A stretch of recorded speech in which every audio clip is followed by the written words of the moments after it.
Merhabalar.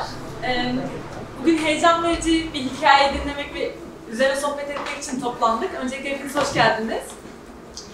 Araçların bu kadar hakim olduğu şehir tasarımlarında yaşıyoruz ve çok hıza odaklı bir bakış açısı var. Hal böyleyken bisikleti hayatınıza dahil etmek zaten sıra dışı bir durum. Bir de bisikletle yollara düşmek oldukça etkileyici. Çünkü bu kadar uzun bir yol gerçekten fiziksel ve zihinsel bir meydan okuma. O yüzden Sara'nın hikayesi çok etkileyici. Şimdi sözü onlara bırakıyorum. Herkese merhaba, ben Teker. Ben de bir bisikletçi olarak Sara'nın sunumunda çeviriye destek olacağım. Daha önce profesyonel olarak böyle bir şey yapmadım, umarım sizin için faydalı olur, elimden geleni yapacağım. Söz şimdi Sara'da bir sunum yapacak size. Ondan sonra soru cevap şeklinde devam edeceğiz. Hi everybody, my name is Sara. First of all, I want to thank you, Betul and Kemal and Kültürhane, because I gave a very short notice about me coming to Mersin, and you organized this so quickly, and I'm happy that I can share the experience with you. Öncelikle teşekkür ediyor. Daha önceden kısa bir zaman önce size haber verdiğim için, kısa bir zaman olduğu için ona rağmen benimle ilgilendiniz ve hem Kültürhane'ye hem bizlere teşekkür ederim. Şimdi sunumuna devam edeceğim. So I'm going to share with you a little bit about who am I, what is this project with the bicycle called Journey from the Road, and I will tell you some anecdotes, some moments, some learnings I had in this journey. Öncelikle kendisinden ve bu yolculuktan, bu tecrübeden bahsedecek. Yolla ilgili küçük anekdotlardan, hikayelerden de bahsedeceğini söyledi.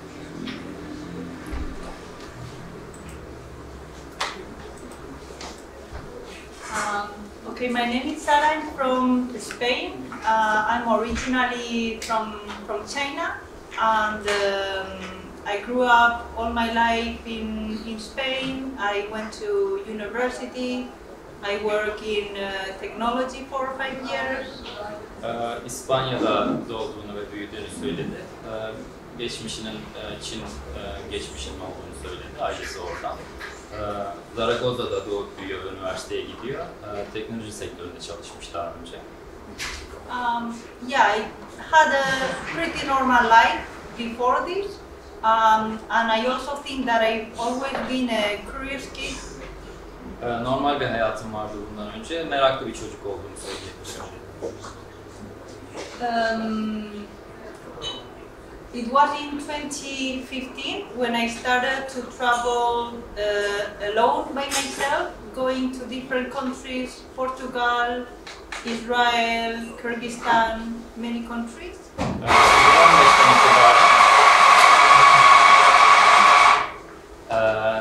Gezmeye başladığını kendi başına söyledi. Birçok ülkeye gitmiş. İsrail, Kırgızistan ve bir yer daha vardı. Onu ben kaçırdım. Ben Portekiz'e yakında bir ülke olarak.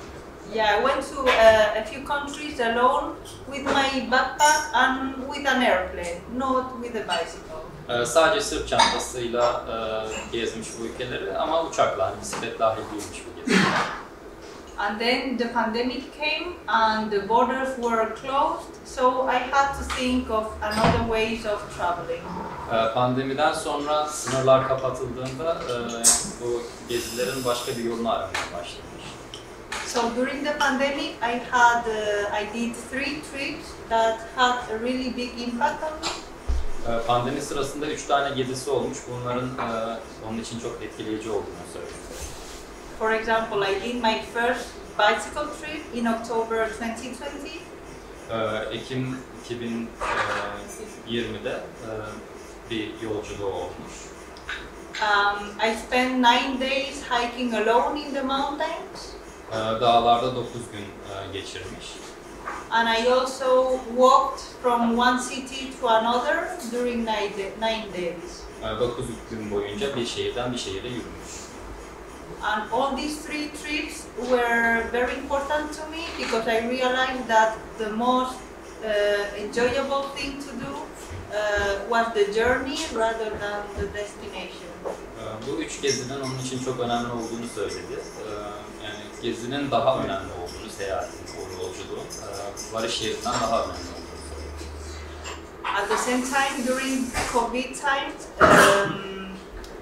I many things change inside me, and I wanted to start something by myself. I didn't want to work for somebody the rest of my life. Pandemi sırasında çok şeyin değiştiğini söyledi. Yani kendisi için bir şeyler yapmak istediğini, yani başkası için çalışmak yerine bunu keşfetmek istediğini. So I thought I had to do something, and then I started Journey from the Road. I thought about starting this project. Ondan sonra kararını vererek bu projeye başladım.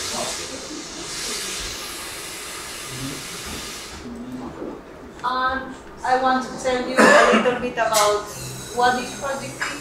This is the first day right in my house, the 4th of April. İlk günün fotoğrafı, birinci gün fotoğrafını Zaragoza'da evinin önünde çekildiğini söylüyor. And this was 7 months and a half later in Istanbul. 7,5 ay sonra İstanbul'dan fotoğraf. So Journey from the Road is, I don't know how to explain it shortly, but the main idea is to share meaningful stories of the road while cycling alone toward Asia. Bu projenin aslında temel olarak söylemi şu şekilde. Yoldaki anlamlı hikayeleri paylaşmak yol sırasında ve bu yolculuk Asya'ya doğru devam ediyor. I don't have any time frame and I don't have a proper destination. Belli bir zamanı yok, belli bir belirlenmiş hedefi yok. Bu yolculuk tek başına yapılan bir bisikletli yolculuk. I don't have a fixed route. I'm guiding myself by the recommendations of local people, places I want to visit. Takip ettiği bir rehber yok. Yani yerelde tanıştığı insanlarla ve temas kurduğu kişilerle bu yolculuğun rotasını belirliyor.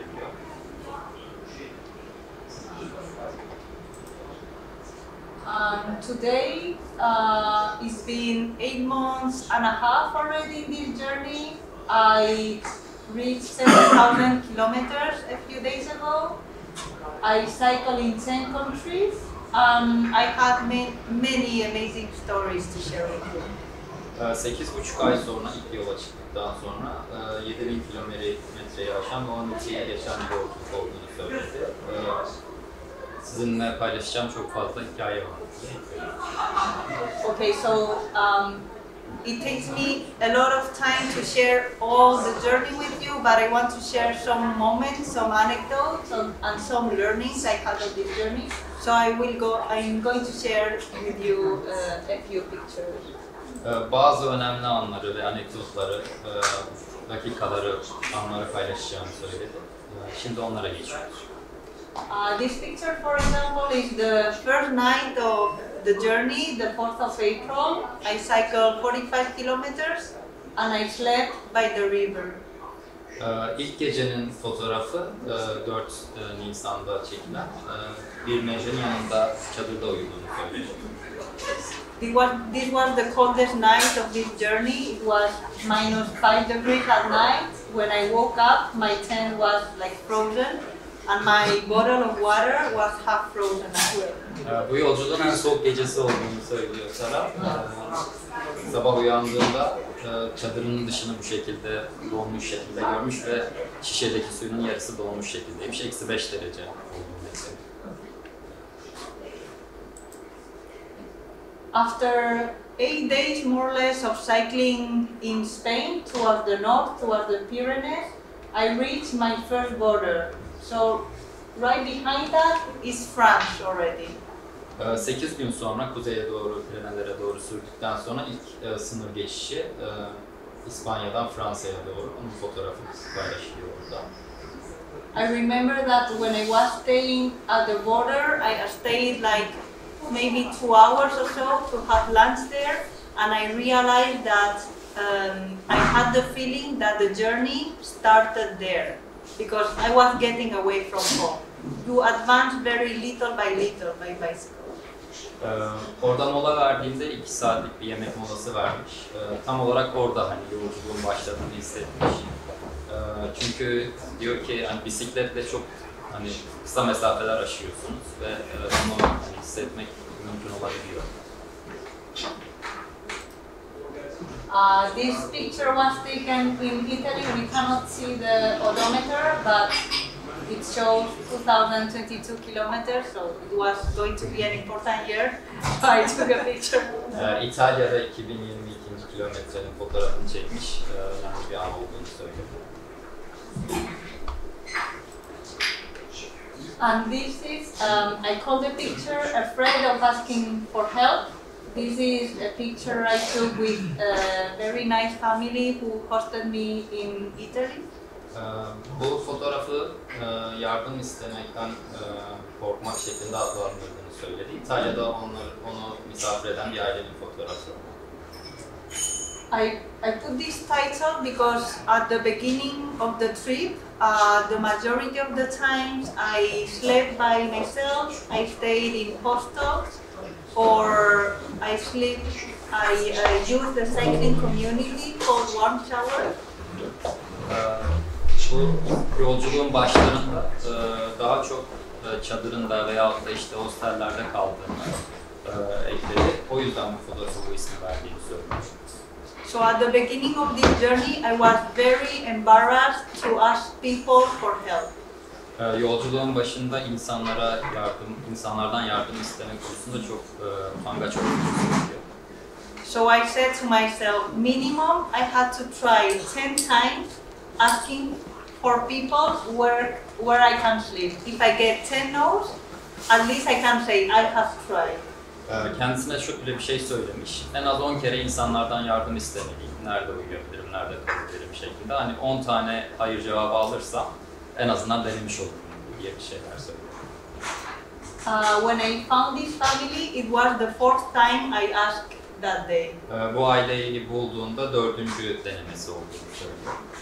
So Antonella, her name is Antonella, and her mother, they were working in their garden, and I asked them about where I can sleep. Antonella ve annesi bahçelerinde çalışırken onlara nerede kalabilirim, nerede uyuyabilirim diye sordum. I asked them, and they immediately say, "Okay, you can come." Ben sorar sormaz hemen gelebilirsin dediler. At the beginning, she was going to show me the garden, but then she turned around and she said, "You can stay at my home because it's going to rain." İlk başta bahçeyi göstermişler, kamp yapacağını düşünerek.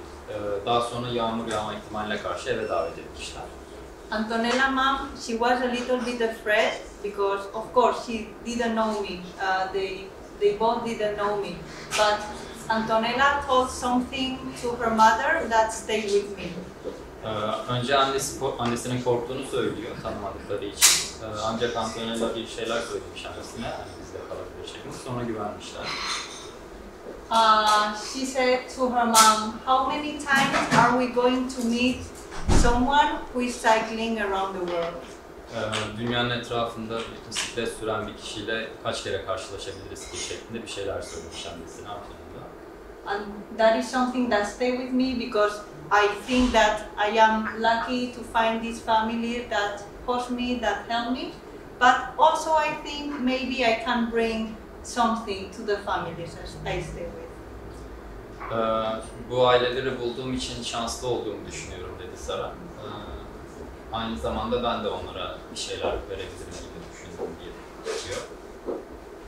So Antonella's family is one of the families that have played a role later on in this journey.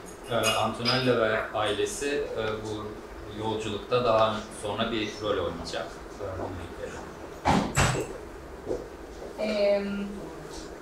This is Slovenia. In Slovenia, the journey was a little bit different. Was many mountains, a lot of nature, a lot of camping. Slovenya'da çok fazla doğal alan ve kamp yapacak alan olmasını bekliyor Sara. it was really nice as well. I also met a family. It was a really big coincidence because the day I met them, it was the Independence Day. Özellikle gitmek istediği bir aile var. Onlarla tanıştığı günde Slovanya'nın bağımsızlık günüymüş.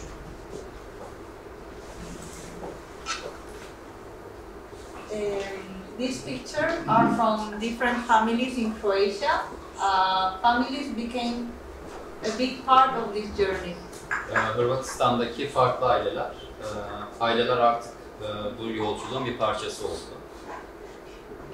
For me, Croatia also had an important role because it was in this country when I started to ask more and more and more families where I can find a place to sleep. Hırvatistan'dan itibaren ailelere daha çok soru sormaya başladığını söylüyor. Nerede kalabilirim sorusunu daha çok ailelere sormaya başlamış bu ülkeden itibaren. And most of the times I asked, people just helped me and invited me at their home. Çoğu zaman sorduğu aileler evlerine davet ediyor. These are more families I stay with in Serbia, in Kosovo, in North Macedonia. Sırbistan, Kosova ve Kuzey Makedonya'daki diğer ailelerin fotoğrafları. The pictures below, for example, was with the family in North Macedonia. So, Kuzey Makedonya'daki ailelerin fotoğrafları alt kısımdakiler. So it happened that in the next few days they were going to work on preparing winter food. Kış için hazırlıklar yapıyorlarmış bir sonraki gün. So I thought, what a coincidence, maybe I can stay a few more days and help them. Ve Sara kalıp onlara yardım etmeye karar vermiş birkaç gün daha. So I stayed 3 nights with them and I worked on preparing ayvar. It's called ayvar, it's a side dish, like a winter food. And I just helped them. It was the two of them, a lot of work for old people, so I just gave them a hand and I learned along the way. Ayvar dedi sanırım bir kış... Ajvar. Ajvar sos, evet. Onun kış için hazırlığını yapan bir aile. 2 kişi olduklarını ve yaşlı olduklarını, çok fazla iş olduğunu söyledi. 3 gece kalmış ve onlara yardım etmiş. This is in Greece. I called it loneliness in Greece because it was a bit more difficult for me to find some families to stay with, so I welcomed a lot. Bu fotoğrafın ismi Yunanistan'da yalnızlık. Çünkü Yunanistan'da daha zor aileleri bulmakta daha da zorlanmış. Bu fotoğrafı o yüzden bu şekilde adlandırılıyor. And after Greece comes Turkey. So I crossed the border in Turkey the 13th of October. 13 Ekim'de sınırı geçiyor. I went all the way from Uppsala to Istanbul and then I took a ferry to Mudanya near Bursa. İpsala'da sınırdan geçerek İstanbul'a oradan veda alıyor. İstanbul'dan vapurla Mudanya'ya geliyor. So it was already October, it was getting a little bit cold and that's why I followed the sea a little so I could avoid the winter. Kışın gelmesiyle ve havaların soğumasıyla daha sahil kısmından sürmeye karar vermiş, kışı atlatabilmek için. O yüzden kıyıyı takip etmiş.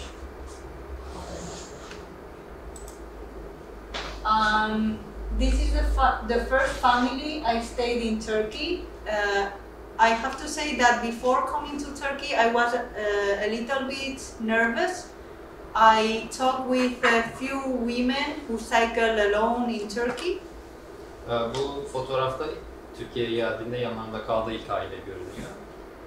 Şunu eklemek istedi, Türkiye'ye gelmeden önce bazı kadınlarla konuşmuş Türkiye'de yalnız başına bisiklet süren, o yüzden birazcık endişeli olduğunu söyledi. They all shared same things with me from in one side. They told me about the vast hospitality in this country, Turkey. Benzer tecrübelerini paylaşmışlar Sara'yla. Bir yönden bu ülkedeki misafirperverlikten bahsetmişler. And on the other side, they both told me that they had some uncomfortable moments with men. Diğer yöndense hani erkeklerle karşılaştıkları rahatsız edici durumlardan bahsetmişler. So that's why I was a little bit nervous. But the very first day I arrived to Uppsala, I met with this woman on the street and she said hi to me. Bu yüzden birazcık endişeli olduğunu söyledi öncesinde. Ancak ilk gün İpsala'da sokakta fotoğraftaki kadınla görüştüğünü ve ona merhaba dediğini söyledi.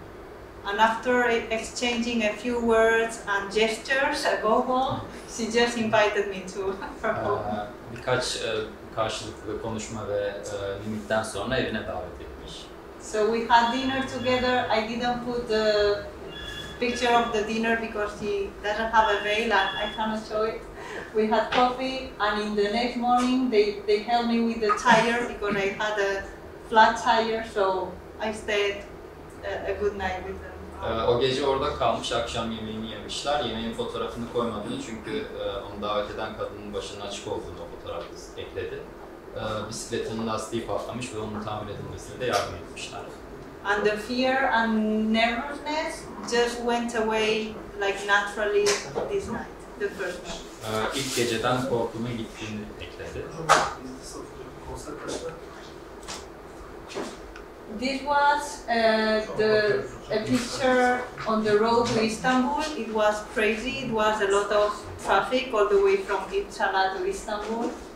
But it was okay. No, nothing happened. İpsala'dan İstanbul'a zor bir yol olduğunu söyledi. Trafik çok yoğunmuş ancak olumsuz bir durum olmamış. I also joined a couple from Sweden for a few days until Istanbul. İsveç'ten bir çift bisikletli varmış. İstanbul'a beraber sürmüşler. And these three pictures are from Istanbul. So we went for a ride with a few women of the bicycle association in Istanbul, and this was during the Republic Day. İstanbul'daki fotoğrafları gösteriyor sağ tarafta. İstanbul'da bisikletli kadın grubuyla buluşmuşlar ve onlarla sürmüşler. Alttaki fotoğrafta Cumhuriyet Bayramı'nda. This was another family. It was in Yeşilköy. So when I met this family, I realized that I just asked for help. I was trying to go to a mosque. Bu aileyle tanışmadan önce yardım için bir camiye gidecekmiş öncelikle. And then there was this woman behind me, and I just asked her for help. And I think she didn't even think, but she just replied that you can come to my house. Arkasında, bu kadın arkasındaymış ve hani onunla ilgilenmiş. Benim evime gelebilirsin şeklinde konuşmuş. That's why I realized that some families in the past, they just have this like hospitality by default. Maybe they don't think about it. They are just like that. They are just welcoming. Bu ailenin ve daha önce birçok ailenin hani kendiliğinden davet edici ve hani hemen evine çağıran aileler olduğunu ekledi. So we had dinner, breakfast, chestnuts together. Akşam yemeği, kahvaltı ve sanırım sobanın üzerinde şeyler pişirilmiş, kestanlar. These are some of the moments in Deliktaş. For example, I had the opportunity to share my experience with some kids in the school. Deliktaş'ta okulda bir etkinlik yapılmış, çocuklarla tecrübelerini paylaştığını ekledi. My host in Deliktaş, she invites cyclists and they always brings them to the school to share the story with the kids. Deliktaş'ta yanında kaldığı kişi her zaman bisikletçileri davet ederek buradaki çocuklarla etkinlik düzenliyormuş. Then on the way to Denizli, I met another family in Erbeyli. Denizli yolunda Erbeyli'de bir aileyle tanıştığını söylüyor. And when we were having dinner, they just asked me if on the next day I want to stay more time and help them pick olives. Akşam yemeğinde ona sormuşlar hani birkaç gün daha kalıp bize zeytin toplamada yardım eder misin diye. During all the roads, cycling in Ayvalık, İzmir and this part of the coast, Ayvalık ve İzmir kısmında I've seen many olive trees çok fazla zeytin ağacı gördüğünü söyledi. and people working on them. So I said, why not? Maybe I can learn a new thing. Bu teklifi kabul etmiş, yeni şeyler öğrenebilirim diye düşünmüş. And I just joined them for a full day picking trees. O gün boyunca zeytin toplamışlar. And this is Pamukkale. Sometimes I do touristy things as well. Bazen turist bölgelerine gittiğinde de Pamukkale fotoğrafı. This was when I was cycling from Denizli to Antalya. It was a little bit mountainous. It was very cold at night. Denizli'den Antalya'ya dağlık bir bölge ve geceleri soğuk oluyor. I remember the day I met this family, I wasn't feeling very well, and I asked this woman in this market where I can find some food to eat. İyi hissetmediği bir günmüş o gün. Marketteki kadına yiyecek bir şeyler sormuş. And she told me she could prepare something for me at her house, which was inside the market. Aslında yemek yiyebileceğim bir yer var mı şeklinde sormuş. Ama market sahibi hani benim hazırladığım şeyi yiyebilirsin demiş. And at the end I stayed with them because I wasn't feeling good, and the mom told me I could stay with them. Ondan sonra iyi hissetmediği için onlarda kalmaya karar vermiş. Yani daha doğrusu anne bizde kalabilirsin demiş yemeği yedikten sonra. This was on the way from Antalya to here. It was sunny again. Antalya'dan buraya tekrar güneşliydi. And this is Rukiye, the grandma. Her name is Rukiye. I stay with them. This is one of the last families I stay with. I stayed a couple of days with them. I helped the grandma cooking some food. Birkaç gün kaldığını, son ailelerden biri olduğunu söylüyor. Rukiye isminde yemek hazırlamalarına yardım ettiğini söyledi.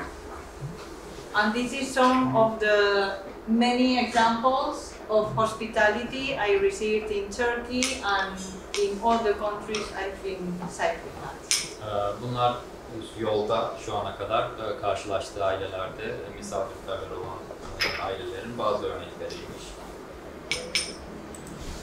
There are many things that I want to share, but the time is limited. So if you have some questions, you can ask me anything. Daha çok paylaşmak istediği şey olduğunu ancak zamandan dolayı şu an sunumunu tamamlıyor. Sorularınızı bekliyor. Thank you.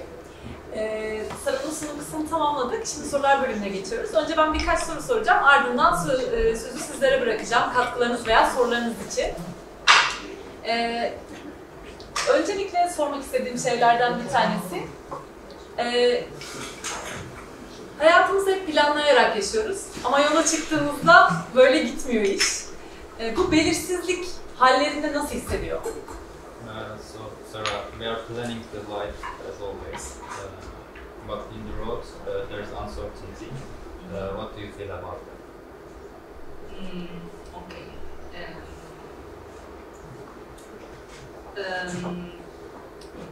First of all, the majority of people who do this kind of trip, they have like everything a little bit more organized. They know like how many kilometers they are going to do, which is the next village they are going to sleep. Bu tarz yolculukları yapan çoğu insan aslında daha planlı bir yolculuk yapıyor. Ne kadar kilometre gideceklerini, bir sonraki köyde nerede kalacaklarını belirliyorlar.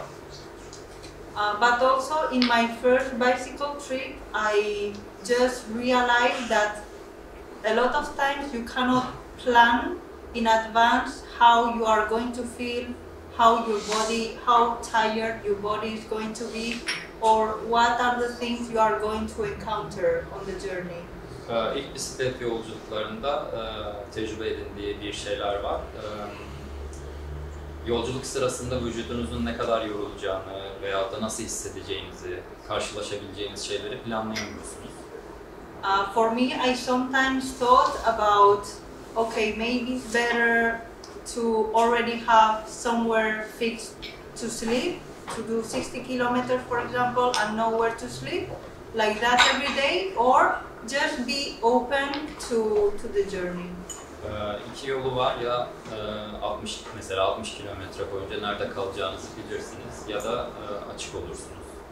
After 8 months and a half on the road, I can say that the best things that happen on this journey are not planned. Yolculuk sırasında bir karar vermiş ve planlı olmamanın daha iyi olduğuna karar vermiş. The first few months, not knowing where you're going to stop or not knowing where you are going to sleep, it's a bit overwhelming, it's a bit stressful. İlk birkaç ayda bu durumun yorucu ve stresli olduğunu söyledi. Nerede yatacağınızı bilememek, nereye gideceğinizi bilememek. When the weather is okay, maybe it feels safer because I have a tent and you always can sleep outside. Hava güzel olduğunda daha rahat oluyorsunuz çünkü bir çadırı var ve her zaman onda uyuyabileceğini düşünüyor. But ever since I stayed with families more and more, I realized that this experience is something I really enjoy. Ailelerle birlikte kalmaya başladığında bu tecrübenin daha onun hoşuna gittiğini keşfetmiş. And in the vast majority of the countries, it has been easy to find a place to stay. Çoğu ülkede uyuyacak bir yer bulmanın kolay olduğunu söyledi. So yes, it's true that almost every day on this journey is uncertain. Neredeyse her günün belirsiz olduğunu bu yolculukta söyledi. But at the end, I know that everything is gonna be okay. Ama eninde sonunda her şeyin yine yani yolunda gideceğini düşünüyor. So it's okay to be okay with uncertainty. Belirsizliğe karşı anlayışlı olmak bunun karşısında kötü hissetmemenin doğru bir yaklaşım olduğunu kendince bulmuş. And one last thing about this topic is that it is sometimes difficult for me to worry about future problems, like things that are going to happen in 1 week or in 1 month, because I don't even know where I'm going to sleep tonight. So I'm focused on today. Daha çok güne odaklandığını söylüyor. Bir ay veya bir hafta sonrasında nerede olacağını bilmediği için o konularda çok da endişelenmediğini söylüyor. İkinci soru. Böyle zorlu durumlarda ya da farklı hallerde insan kendini şaşırtan şeyler yapabiliyor. Bu yolculukta onu kendiyle ilgili şaşırtan şeyler oldu mu ve şimdiye kadar bir değişim yaşadı mı? So Sara, sometimes you can experience hard things on the road. Do you feel any surprising things about yourself when you feel or something like that? Diğer soru neydi? And also, did you change through the journey? Yes. So there are a few things. For example, I think before this journey, I used to be a person who didn't want to bother the other person about asking for help. Bu yolculuktan önce diğer insanları yardım için rahatsız etmeyen bir insandım diyor. Yani bununla ilgili yardım istemekten çekinen bir insan aslında. I always just wanted to solve every problem by myself. Her sorunu kendim çözmeye çalışırdım. But in this journey, I also didn't have a choice, so I was forced to ask for help. Bu yolculukta başka bir şansım olmadığı için yardım istemedim. And actually it was a very good thing because I've been doing it a lot. Çünkü çok sefer yaptığı için iyi bir şey olduğunu söylüyor. And most of the time, the vast majority of the times, people prove me that they were very willing and happy to help. Çoğu zaman yardım etmeye gayretli olduğunu söylüyor insanların. So right now, I'm not only okay to about asking for help, but I'm also happy about involving other people on my problems. Yardım istemek değil, artık daha çok kendi problemlerine de dahil etmeyi uygun bulduğunu söylüyor insanlar. And there is another second learning I want to share. So when you are cycling, everything is unpredictable. The weather is unpredictable. It can rain. You can have a lot of wind. You can have a lot of hills. Bisiklet yolculuğu sırasında birçok şey belirsiz olabiliyor. Mesela hava durumu başta yağmur yağabilir veyahut da bir anda bir yokuşa gelebilirsiniz, yokuş tepe başlayabilir. But in all this time, I realized that when I'm facing a difficult event, an obstacle, there is always a first voice that complains. Fark ettim ki bir engelle karşılaştığımda ilk ses her zaman söylenen bir ses oluyor. For example, I'm cycling through a very tough hill and a voice just complains, this is very tough, this is very tough. Örneğin bir yokuşa geldiğimde ilk ses bana şunu söylüyor, bu çok zor bir yokuş, çok zor bir iş. But there's always a second voice that comes up very quickly and she says, okay, at least it's sunny or at least it's not raining. Ancak hemen ikinci bir ses geliyor ve en azından güneşli, en azından yağmur yağmıyor şeklinde tamamlıyor. And then it goes away. Ve hemen bu endişelerin gittiğini söylüyor. So at the end you learn in this journey that every obstacle, every event, everything that you encounter is just temporary. Bu yolculuktaki her engel, karşılaştığınız her şey aslında geçici. Son bir soru daha ben ekleyeceğim, daha sonra sizlere vereceğim sözü. Peki Türkiye'de diğer yerlerden daha farklı bulduğu insanlarda veya yaşadığı deneyimlerde durumlar nelerdir? So in Turkey, what did you experience different than other countries, like people or events or So in Turkey I also stay, it's been almost 2 months and a half, and the majority of the times I've just been asking in villages about places to sleep. Their responses were always very welcoming, and there's always some learning about the families I'm staying with. For example, there was one day in Susurlu, I think. Susurlu, yeah. There was 2 guys that I encountered, and we started to talk. And one of them, they were 21 years old. 2,5 aydır Türkiye'de olduğunu ve köyden köye genellikle seyahat ettiğini, ailelerin çoğu zaman onu kabul ettiğini ve her zaman bir şey öğrendiğini söyledi.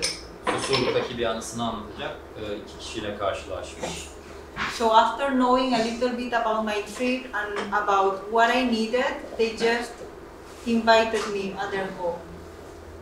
Yolculuğunu öğrendikten sonra hemen eve davet etmişler. So this man, for example, made me think that when I was 21 years old, I wouldn't have done that probably. Bu karşılaştığı kişi 21 yaşındaymış. Kendisini onun yerine koyarak aynı durumla karşılaşırsa hani bir bisikletli gezisine davet etmeyeceğini düşünmüş. So that's very hospitable from his side for his young age. Yaşına göre çok böyle ağırlamaya yatkın birisi olduğunu söylüyor. And I have many stories about this, about many families and many learnings. I think in Turkey, especially, I experience a lot of hospitality in all the cities, all the places I've been. Türkiye'de misafirperverliğin en başta farklılaşan özellik olduğunu söyledi. Küçük küçük hikayeler varmış. And I'm not over with Turkey, I still have a few months. Türkiye'nin henüz bitmediğini daha birkaç ay devam edeceğini dedi. Evet. Bir sorun var. Ben Yola çıkmadan önce en önemli konulardan bir tanesi parasal konuyu nasıl ayarlıyor? Kaç lirayla yola çıktı? Ekonomisini nasıl idare ediyordu? Paraya ihtiyaç duyduğu zamanlarda bunu nerelerde, hangi kanaldan temin ediyordu? En azından bunlara da ihtiyacı vardı. Her yerde mutlaka ailelerden yanına kalmıyordu. Yani bu konuyu nasıl yönetiyordu? Nerede muhafaza ediyordu? Nasıl muhafaza ediyordu? En fazla şeylerden bir tanesi de buydu. Bu konu hakkında bir şey yapmak istiyorum. So before the journey, what did you think about the money issues when you are on the journey? In the journey, what's your way of living with income about money, and where you put your money, for example? Yes, one of my main worries before doing this trip and leave my stable job, let's say, was the money thing. Bu yolculuktan önce zaten yaşamı hani sabit bir iş şeklindeymiş. So my idea is to share content, make YouTube videos, share stories, maybe in the future write a book. Bu yolculukla birlikte bu işten ayrılarak, yani bu iş yolculuğun motivasyonlarından birisi de bu. Bu işten ayrılarak videolar çekmek, kitaplar yazmak, yazılar yazmak şeklinde bir planı varmış. I know it will take time. It takes maybe years to start earning a little. So right now I have savings from the 5 years of work. 5 yıllık çalışması yolculuktan önce bir birikimi var. Şu anda onu kullanıyor. Bu yeni yaptığı işlerin, video içerik üretmenin, belki kitaplar yazmanın zaman alacağını bildiğini söylüyor paraya dönüşmesi konusunda. And also traveling by bicycle is not very expensive. So the two main expenses would be the transport, which is the bicycle and just the legs, and accommodation. Bisikletin çok da pahalı bir araç olmadığını, bisikletle seyahatin söyledi. İki harcamanız oluyor. Birisi seyahat, zaten o hani bedenimle yaptığım bir şey dedi. İkinci kelimeyi ben hatırlayamadım ama bilmiyorum. İkincisi de konaklama. Konaklama. Yeah, and for the accommodation, there are cycling communities that help me. I ask in the villages, sometimes for work or for if I want to have some time of calmness, I just stay in a small apartment or hostel. Genellikle ailelere ve bisiklet gruplarına danışarak kalacak yeri hallettiğini söyledi. Bazen hani bir sakinlik aradığındaysa bir hostelde kaldığını söyledi. But traveling bicycle is not very expensive. Bisikletle seyahatin hiç de pahalı olmadı. And how do you protect your money? How In what sense do you mean? With your there is the Debit card maybe. Kart kullandığını söyledi. Para içinde yanında nakit taşımıyormuş.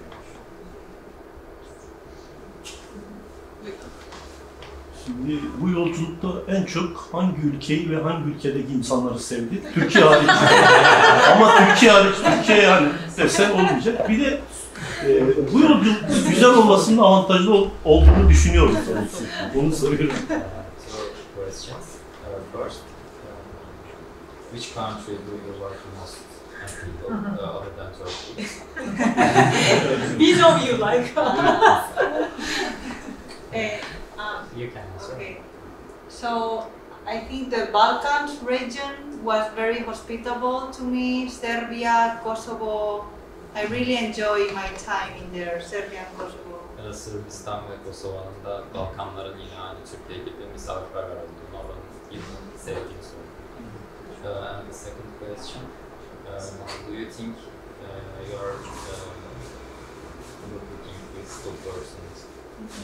Do you think it is better for you to find the host, or it's easier for you? I think being a woman traveling alone already opens the doors easily. You know, sometimes I sleep in the same room as with the daughter, So imagine, would you invite somebody, a man traveling alone, and would he sleep with one of your sons? Would you trust him? It's more difficult to trust a man, just naturally. So it's much easier for a woman to find families. Tek başına seyahat eden bir kadının bir ailenin evine kabul edilme ihtimalinin daha yüksek olduğunu söyledi. Mesela bir keresinde evdeki kız çocuğuyla aynı odada yatmış. Mesela aynı durumda bir erkek yolcunun geldiğini ve oğlunuzla odada yattırdığınızı düşünün. Yani tercih eder miydiniz diye sordum.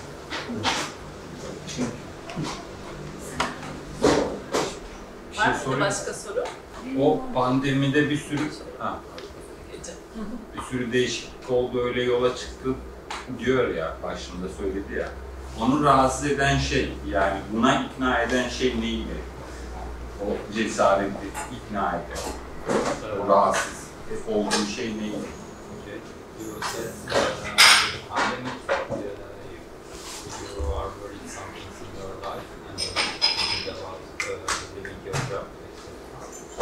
What was your courage?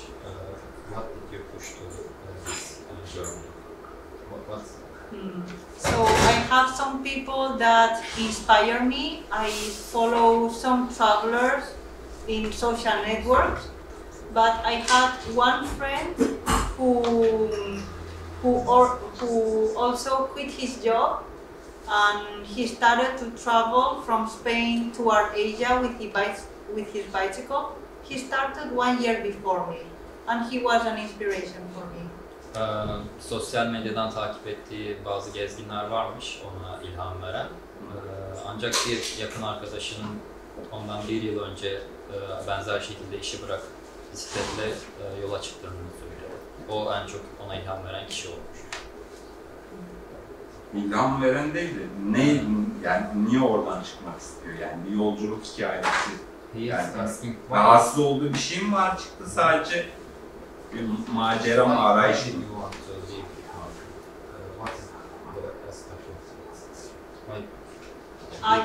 Did you are you discomfort about something? No, I'm not. I think I always like to travel. So before this, as I said, I traveled to Central Asia. I traveled to China, to South Korea, to some countries, right? But with a full-time job, you don't have much time to travel. I can. The most strong thing. The most strong You thing. decide to go to this journey. As we talk about it, time, limited time, something Okay. like that. Every time I think about getting old, I don't want to regret not having done this. So every time I think about that, I say, okay, I'm doing the right thing. I won't regret. Öncelikle şunu söylüyordu. Seyahate daha önce çıktığını söyledi işte bisikletten önce. Birçok ülkeye gittiğini. Ancak hani böyle bir işle o seyahatlere devam edemeyeceğini düşünmüş ve tüm eklediği şeyden sonra da yaşlandığında bunu yapmamış olmak istemedim dedi. Seni ikna eden en önemli şey neydi diye ben de sordum.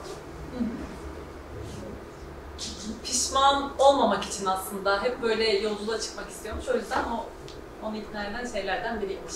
Şurada bir soru vardı galiba. İnsanlardan ya da doğadan kaynaklı olabilir. Yaşadığı en kötü olay başına gelen. Çünkü güzel şeyleri dinleyelim ama Zorlu kısım var neydi?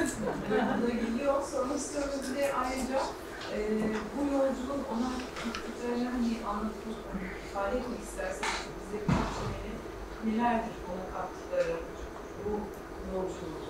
Çünkü yola çıkmadan önceki kişiyle yola çıktık. Yani şu anda kişi aynı değil. Evet. Neler değişti, ne kattı merak ediyorum. Biraz bahsetti ondan, yine ekleriz soruya.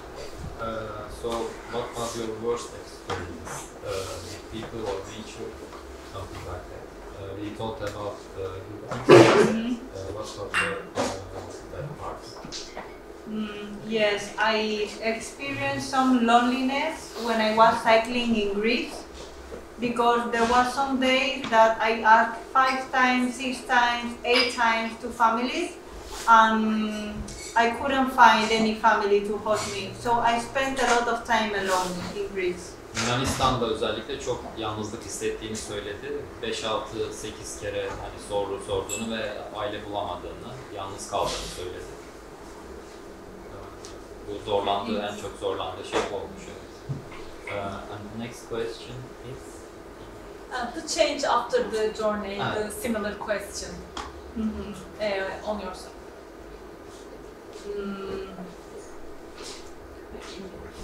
Yeah, it was.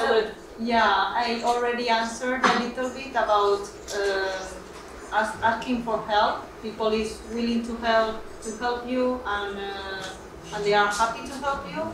And also about trying to be in the moment. You know, all the good things, all the bad things, positive and negative, are just temporary. So the bad things will go away, and the good things, you better enjoy them in the moment, because they will go away too. Daha önce beklediği gibi iki şey söyledi. İkincisini söyleyeceğim, ilki şu an aklımda değil.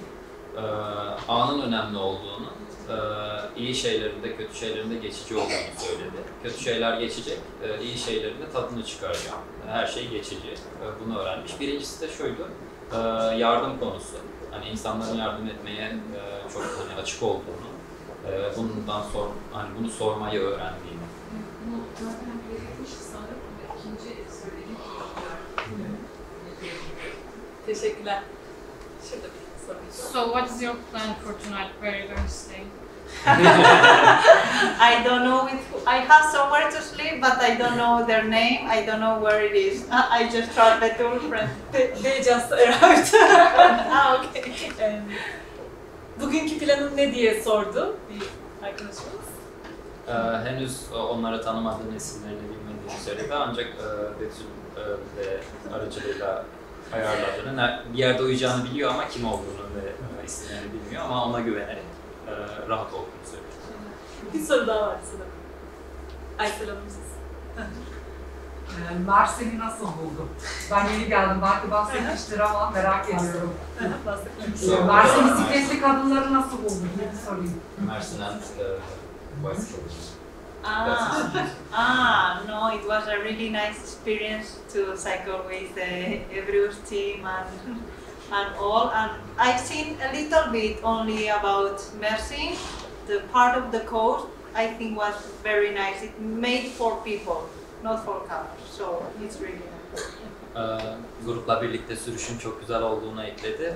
Mersin'in sadece sahil kısmını gördüğünü, daha çok yerini görmediğini söyledi ama sahilin iyi olduğunu, arabalar değil insanlar için yapıldığını. Başka var mı bir soru? Ben sorayım. Buyurun. Ben ilk önce onu tebrik etmek için de gösterdiği cesaretten dolayı kilometreler için benim hayalimi yaşamış. Bir sonraki bisikletle maceraları ne? Çok merak ediyorum. Yani şimdiye kadar olmuş gitmiş en güzel şey. Her ne yaşadıysa. O yüzden tebrik ediyorum onu gönülden. Cesaretinden dolayı. Hoş bir karar, güzel bir karar, muntazam bir karar. She said you are living for dream. That's why she congratulates you for your courage. And she asked about your next journeys with bicycle. What version? Okay, the route to the countries or Next feature maybe. Feature. yeah, it's Central Asia. I'm heading to Central Asia, maybe China. Yeah, long way. Orta Asya ve Çin'e doğru devam ediyor. Thank you. Thank you. Bir soru.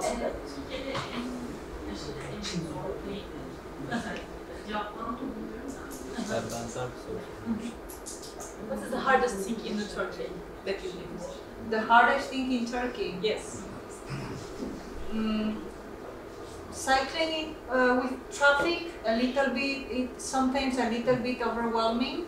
I think sometimes people just want to be nice, but they beep a lot, beep, beep, beep, beep. And I think that something has fallen from the vibe. But no, maybe they just want to say hi, and it's too much. Trafiğin yorucu olduğunu söylüyor genel olarak. Bazen de insanların araçta geçerken kornaya bastığını, hani belki desteklemek, selam vermek için ama hani bir şeyin düştüğünü falan düşünüp bakıyormuş. Birazcık şaşırtıcı oldu. And a few days ago, I had a little uncomfortable moment with a man. It was nothing, but as a woman traveling alone, we have to be protective about ourselves. Nothing happened, but it was uncomfortable. Geçmiş günlerde bir adamla rahatsız bir durum yaşadığını söyledi. Bir kadın olarak hani kendini koruyan bir durumda olması gerektiğinden bahsetti. Hani hiçbir şey olmadı ama rahat bir durum değildi. Bu noktada şey sorabiliriz, hani kadın olarak yollarda olmak, biraz bahsettik ama böyle daha derli toplu bir şekilde belki onu sorabiliriz. At this topic we can ask about what you say about, what can you say about being born on the road, talk about that. Okay. I have to take more measures. For example, I won't cycle during the night. I try not to take invitations so easily, right? And I trust my intuition. I think every time my intuition is getting more and more sensitive. Bazı tabii ki karar vermekte sınırlamalar koyuyor kendisine. Mesela gece bisiklet sürmüyor. Bir de bu davetleri alırken orada hani kendisine güveniyor. Zamanla bununla ilgili daha iyi bir tecrübesi ve karar verme yetisi olduğunu söyledi. Yeah, so one of my recommendation is that you have to trust your intuition. Öncelikle buna güvenmelisiniz diyor. İçgüdülerine güvenin. But I think traveling alone as a woman has many more advantages than disadvantages, because at the end, that perceived vulnerability makes people more willing to help you. Ancak avantajların dezavantajlardan daha fazla olduğunu söyledi. Bu durumun daha önce de söylediği gibi insanların davet etmeye daha yatkın olmasını sağlamış. Yani o koruyuculukla sanırım öyle bir şey. So that is a very good thing, because I can stay more easily at people's homes. I talk to them, I observe, and it's a good way to learn also about the culture. The exchanges are always meaningful. Bunun kolay olduğunu ekledi tekrardan. İnsanlarla konuşarak evde kalabildiğini ve bu sayede de kültürü daha yakından tanıyabildiğini ve bu karşılıklı etkileşimi sağlayabildiğini bu sayede söylüyor. And people is good. We don't have to be afraid. İnsanların iyi olduğunu ve korkmamamız gerektiğini söylüyor sana. Soruda ben sorayım. Şurada bir tane vermiştim siz, ondan sonra size. Mersin'de kaldığınız sürece bende kalabilirsiniz, yabancı değil misiniz? Stay in Mersin, you can. Thank you. Yollarda bisikletiyle ilgili teknik sorunlar yaşadı mı? Yaşadıysa bunlar nasıl çözüyor? Bisikletinden memnun mu? What's your technical problems with your bike or your phone? How can you solve them? And do you like your bicycle? I had very little problems with the bicycle, just flat tires. Sadece teker patlaması yaşamış. Onun dışında küçük problemler dedi. I have a small maintenance kit with me, and the easy things I can fix them. Otherwise, I bring it to a mechanic. Küçük problemleri bir seti olduğunu, tamir seti onunla çözebildiğini söyledi ama büyük problemlerde bir tamirciye gittiğini söyledi. Başka var mıydı soru? Birkaç tane daha ekleyebilirim ben de. Şimdi bisikletli yolculuk herhangi bir yolculuğa çıkmaktan farklı. Çünkü tüm eşyalarınızı kendiniz taşıyorsunuz ve sınırlı sayıda eşya almanız gerekiyor. Bir evde yerleşik bir hayatta yaşarkenden böyle bir yaşam biçimine geçiş aslında, çünkü aylardır sürüyor. Nasıl hissettirdi onu? When you are traveling bicycle, it is different than other kind of transportation. You have limited storage with you for stuff. How do you feel about it?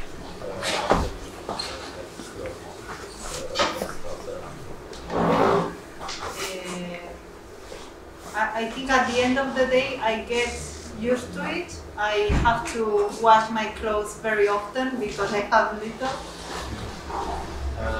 Yani eninde sonunda alıştığını buna söyledi. Çamaşırlarını çok sık yıkaması gerekiyormuş çünkü çok az çamaşır almış yanına. Maybe the only thing I miss is just wearing like normal clothes, like street clothes, not sport clothes, like this. But I don't have many room for it. En çok özlediği şeylerden birisi belki de normal kıyafetler, günlük kıyafetler giymek çünkü onlardan fazla yokmuş yanında. Çoğunlukla spor kıyafetler, bisiklete uygun kıyafetler taşıyor. Bu noktada şeyi de sorabiliriz. Hani evle ilgili ya da İspanya ile ilgili özlediği bir şey var mı?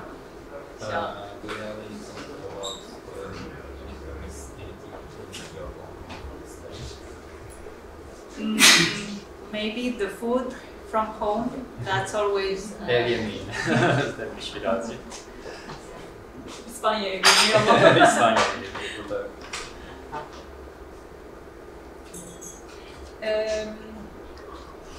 Son olarak eğer sizden gelen bir soru yoksa şu soruyla kapatabilirim. Belki aramızda seyahat etmeyi düşünenler var. Onlara verebileceği tavsiyeler, belki böyle cesaretlendirici ya da zorluklarıyla ilgili. So the final question is, what would you suggest for people who want to travel? Bicycle or not, general.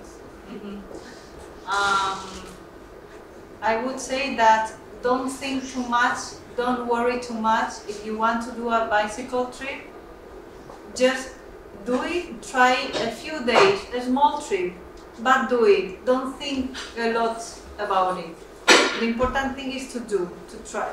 You will learn it along the way. Mesela bisiklette bir yolculuk düşünüyorsanız diyor, çok fazla düşünmeyin. Kısa bir yolculuk planlayın, birkaç gün. Mutlaka yapın, hani zamanla öğrenirsiniz, öğrenmek. Hani yolunda bir parçası gibi bir şey söylüyor. Eklemek istediği başka bir şey var mı? And you can add some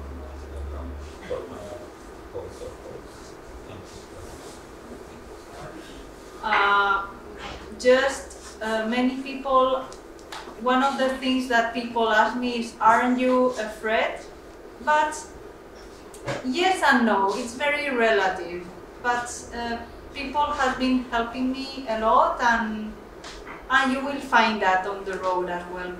Traveling by bicycle opens the door to you, so just try. Son olarak şunu söylüyor, en çok sorulan sorulardan biri, sen korkmadın mı, korkmuyor musun gibi.